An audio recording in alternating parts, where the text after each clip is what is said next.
Pessoal, olha só, né? No cenário político brasileiro, recentes acontecimentos têm capturado a atenção nacional e internacional.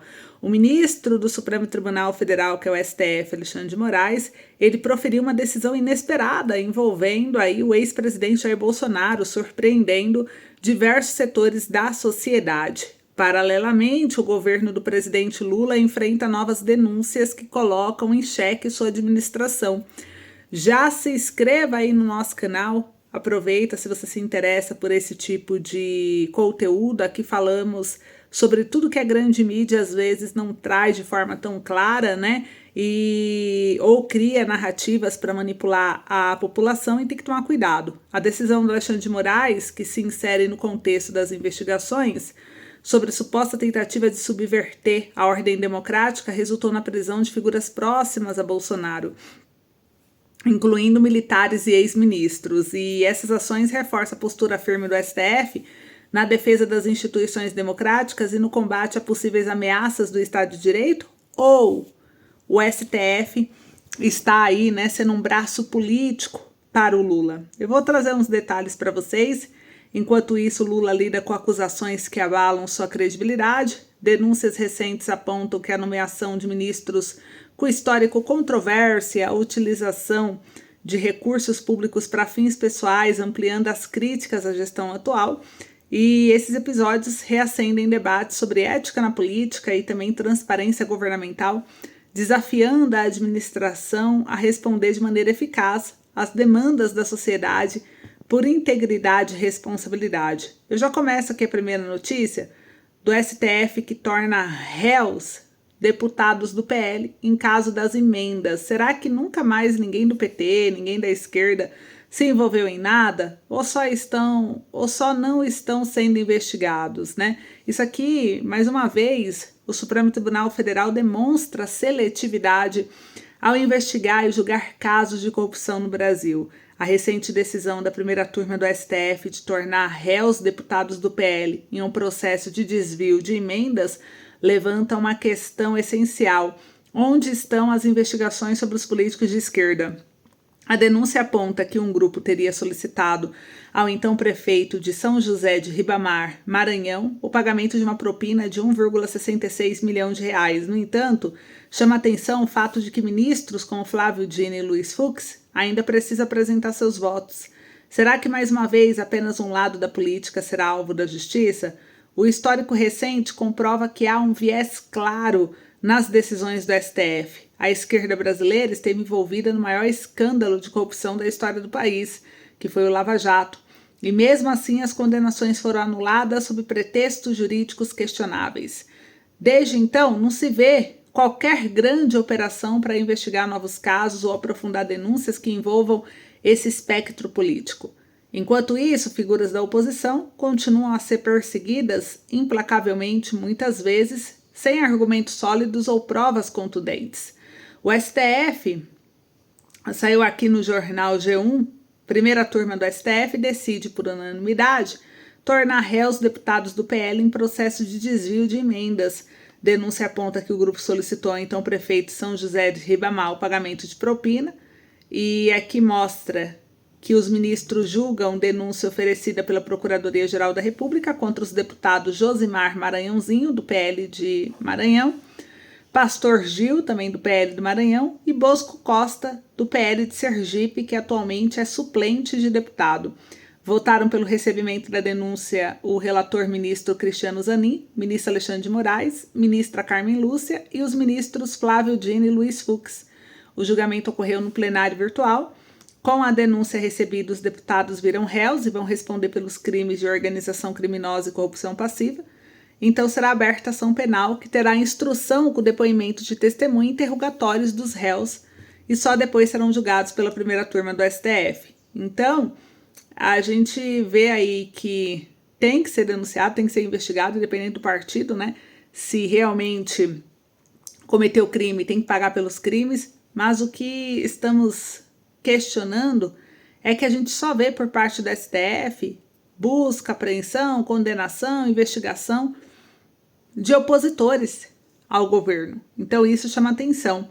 E o STF ele percebe que está cada vez mais desmascarado e que suas ações estão sendo questionadas pela população, para tentar demonstrar talvez aí um equilíbrio, o Alexandre de Moraes decidiu agora, olha só outra bomba, derrubar a proibição de contato entre Valdemar Costa e Jair Bolsonaro. Mas será que isso é suficiente para apagar o histórico de decisões duvidosas e ações seletivas? A grande mídia também parece ter seus próprios interesses. E eu vou falar para vocês, mas olha só, saiu aqui no jornal Infomoney, Moraes derruba a proibição de contato entre Valdemar Costa Neto e Bolsonaro. O ministro Alexandre de Moraes revogou na terça-feira, dia 11 de março, a proibição de contato entre Valdemar Costa Neto e Jair Bolsonaro, além de outras restrições impostas ao presidente do PL. E o ministro Alexandre de Moraes, então, fez isso. A restrição havia sido imposta no contexto de investigação sobre uma suposta tentativa de golpe de Estado, com Bolsonaro sendo apontado como líder do movimento. Apesar de ser indiciado pela Polícia Federal no inquérito, o Valdemar Costa Neto não foi denunciado pela Procuradoria-Geral da República, ao contrário de Bolsonaro. E os advogados do líder do PL argumentaram que a proibição de contato entre ambos justificava devido à investigação em curso, que apurava a tentativa de golpe após a derrota de Bolsonaro nas eleições de 2022. Além de revogar a proibição de contato, Moraes também derrubou outras duas restrições impostas a Valdemar, a proibição de sair do Brasil e de participar de cerimônias militares. E em sua decisão, Moraes escreveu: no caso de Valdemar Costa Neto, embora o investigado tenha sido indiciado no relatório final apresentado pela autoridade policial, a Procuradoria-Geral da República, ao exercer a sua opinião delicti, não denunciou o investigado, razão pela qual, em relação a ele, não estão mais presentes os requisitos necessários à manutenção das medidas cautelares anteriores impostas. Bolsonaro e Valdemar estavam proibidos de se comunicar desde fevereiro de 2024, quando a Polícia Federal deflagrou a Operação Tempus Veritatis, que investigava a suposta trama golpista. Então, gente, vocês viram aí, né? E a grande mídia, igual eu disse, parece ter seus próprios interesses. A Folha de São Paulo continua expondo Lula, trazendo à tona detalhes comprometedores, e isso indica que, por mais que o governo tente manter aí sua narrativa, parte da verdade ainda pode escapar do público. A justiça deveria servir ao povo e não interesses políticos. A seletividade das investigações e julgamentos apenas enfraquece a credibilidade das instituições e aprofunda a desconfiança da população no sistema jurídico brasileiro. E se queremos realmente um país justo, todas as figuras públicas devem ser investigadas de maneira igual, independentemente de seu alinhamento político. Olha só o que a Folha de São Paulo trouxe. Avanço da publicidade sob Lula requer vigilância. Contratos podem chegar a 3,5 bilhões de reais, um salto ante 2022. Obsessão por popularidade agrava riscos de mau uso das verbas. Então, segundo aqui o colunista, que trouxe essa matéria, trouxe que é preocupante o avanço da publicidade estatal sob Luiz Inácio Lula da Silva. Conforme esse jornal noticiou, os contratos dessa modalidade por parte do governo federal e de empresas controladas pelo Tesouro Nacional podem alcançar mais de 3,5 bilhões de reais esse ano. Trata-se de um aumento substancial em relação aos 2,5 bilhões em valores corrigidos no final da gestão do Jair Bolsonaro em 2022, um ano de eleição presidencial. Mesmo que os valores previstos agora não sejam integralmente desembolsados, como costuma acontecer, é difícil imaginar bons motivos gerenciais para tamanhas pretensões. Na publicidade oficial, com frequência se confundem as finalidades de interesse público com propaganda eleitoreira e a seleção de veículos a partir dos interesses políticos ou negociais. Ninguém questionará a necessidade de divulgar campanhas de vacinação, por exemplo. Os limites ficam turvos, entretanto, quando se promove programas que serão bandeiras de campanha.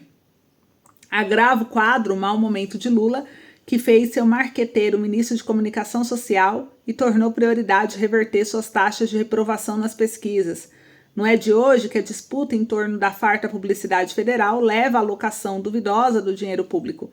Em 2020, o Tribunal de Contas da União julgou que faltavam critérios técnicos para a distribuição de verbas entre emissoras de TV sob Bolsonaro.